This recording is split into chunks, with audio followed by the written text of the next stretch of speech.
aportaciones que el presidente ha hecho, y quiero volver a insistir en esto, en esta primera etapa es limpiar el país. Fíjense, yo recuerdo los últimos días de la administración Biden, unas cifras que salió del Departamento de Estado, además de su administración. Había más de 1 millón de indocumentados ilegales que tenían diferentes delitos por violación, por abuso, por secuestro, por crímenes de sangre, incluso en sus países, pertenencias a pandillas. Una vez que nosotros logremos limpiar todo eso, es mucho más claro si se puede emprender el camino de una reforma migratoria o de programas donde esas personas de bien que han traído a sus hijos, que cumplen las reglas, que pagan impuestos, puedan realmente estar aquí de una forma digna, que es, como les decía, esa opción que quiere plantear también la congresista americana, cubanoamericana María Elvira Salazar. Pero, Julio, yo quiero insistir ahora también en las relaciones con otros países que tú manejas perfectamente. Ya hemos visto lo que pasó con Colombia, hemos visto cómo Claudia Sheinbaum en México está haciendo lo propio, o también le van a subir el precio de los aguacates, algo que no quiere en estos momentos. Pero el tema de los carteles del narcotráfico en México han tomado completamente las instituciones, las riendas del país por años. Y esos presidentes y esa gente que en el pasado y en el presente los apuntan con el dedo, resulta que cuando están en privado se inclinan y les ponen la mano. Y así es como ese sistema se ha hecho grande. Amenazar a los Estados Unidos es un grosso error, y más después de lo que le pasó a Soleimani.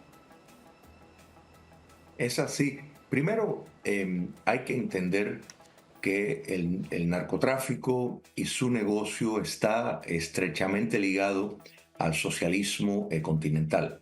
O sea, Cuba comunista y sus neocolonias en Venezuela, en Bolivia, en Nicaragua y todos los movimientos de la cual el presidente Petro forma parte, es una herramienta de guerra, es una herramienta, un instrumento para lucrar. Entonces no podemos separar el tema de los carteles de las drogas de México de el socialismo en el hemisferio. La relación y la complicidad tácita en México desde el gobierno de López Obrador es algo fácil de entender.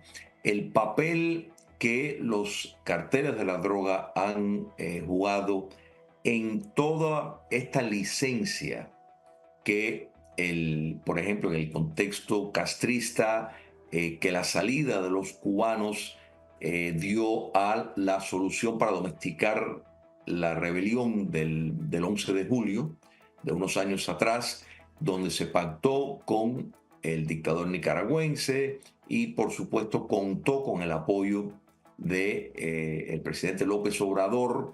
Los narcotraficantes y todos esos carteles han sido facilitadores de todo ese éxito de éxodo, han lucrado y siguen lucrando, y de nuevo ya nos salimos de nuevo del contexto cubano en esto, pero no podemos ver el tema del narcotráfico y sus mayores facilitadores logísticos, que son los carteles de la droga, sin el apego que tienen a el marxismo en el continente. Cuando añadimos que la mayor producción de fentanilo, por ejemplo, proviene de China, cuando le ponemos encima de eso que 90% de la droga que entra a los Estados Unidos entra por la frontera sur, y que la mayor causa de muerte de hombres estadounidenses entre la edad de 18 a 49 años es la sobredosis de droga, pues entonces podemos entender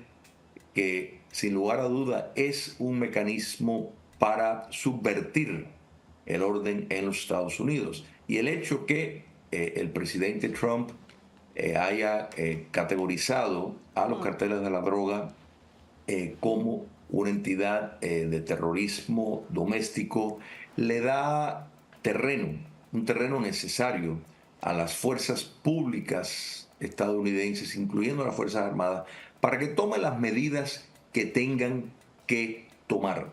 O sea, si un país, por ejemplo México, no puede controlar lo que son en efecto milicias del mal que están haciendo enorme daño a los Estados Unidos, si el gobierno mexicano no es capaz de resolver eso, pues le compete a los Estados Unidos, ya tiene la libertad de hacer todo lo que tenga que hacer. Olvidemos de poner aranceles a aguacate. Aguacate es lo menos que le tiene que preocupar a los carteles y a el presidente Sheinbaum en México.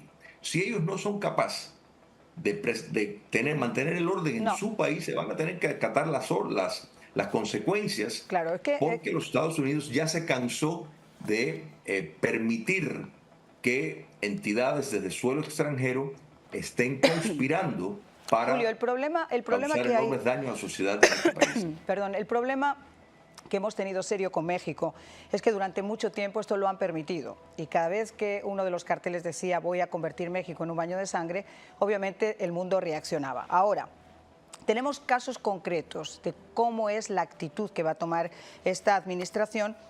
Lo hemos visto, por ejemplo, con Irán, lo hemos visto con sus amenazas con Hamas, con Hezbollah, y yo no dudo en ningún momento que la seguridad de América va a estar por encima.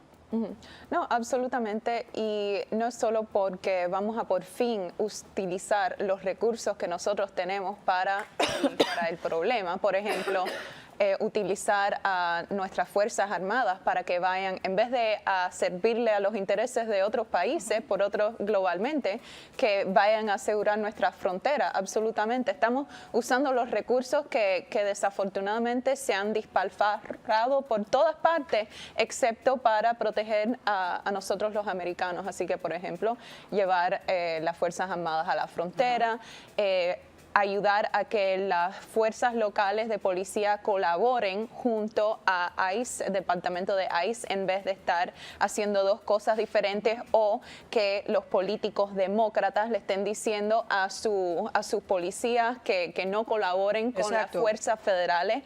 Eso se acabó, y si tratan de seguir haciendo eso, van a haber consecuencias económicas a esos políticos, a esos estados, o tal vez hasta judiciales a los políticos que hacen eso. Así que creo que por fin estamos viendo en realidad que hay esperanza, que podemos de verdad resolver este problema.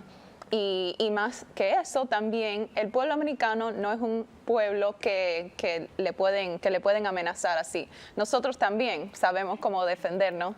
Nosotros también tenemos la segunda enmienda, nuestro derecho a portar armas, nuestro derecho a defendernos, porque sabemos que el gobierno no puede estar ahí por nosotros todos los momentos, no como por ejemplo en México, donde tienen leyes bien estringentes para portar armas. Sí, pero así a los inocentes, porque los delincuentes hacen como quieren. Exactamente. Los inocentes ciudadanos en México no tienen los mismos derechos de segunda enmienda que nosotros tenemos. Eso es otra cosa que el presidente Trump mencionó, que si tú tienes un derecho a portar armas que sacas en cualquier estado, por ejemplo en el estado aquí de la Florida, sí tienes el mismo derecho en California, porque tus derechos constitucionales no se limitan a los bordes de estado. Así que estoy bien contenta. Vamos a hacer una pausa.